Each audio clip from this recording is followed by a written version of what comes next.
Бәріне сәлем, құрметті достар. Бүгінгі видеода YouTube платформасы туралы айтатын боламын. Видеоны соңына дейін қараңыз. Соңында керемет жаңалығым бар және ақпарат пайдалы болатынына сенімдімін. YouTube бұл үлкен платформа, таусылмайтын информация, идея, табыс көзі. Ең бастысы баршамызға қолжетімді тегін сайт.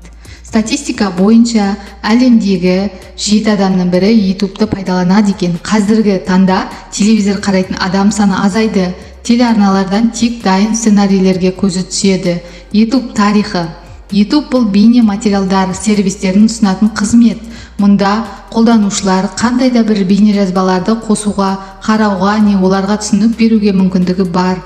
Бұл жобаның негізі 2005 жылы ақпанның 15-інде Калифорния Сан-Брунодағы PayPal фирмасының бұрынғы 3 жұмысшыларымен салынған. Олар берілетін мәліметтердің аз көлеміне қарамастан жазбаның жақсы сапалы болуына мүмкіндік беретін флеш-видео технологиясын қолданған. 2006 жылы YouTube қызметін Google компаниясы $1,6 миллиард сатып алды.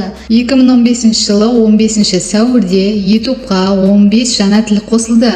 Олардың қатарында қазақ тілі де бар екен. Сіздерге керемет жаңалығым бар. 50% YouTube курсы сатылымға шығып жатыр. Толығырақ описанияға номер қалдырып кетемін. Денсаулықтарыңыз мықты болсын, сау болыңыздар.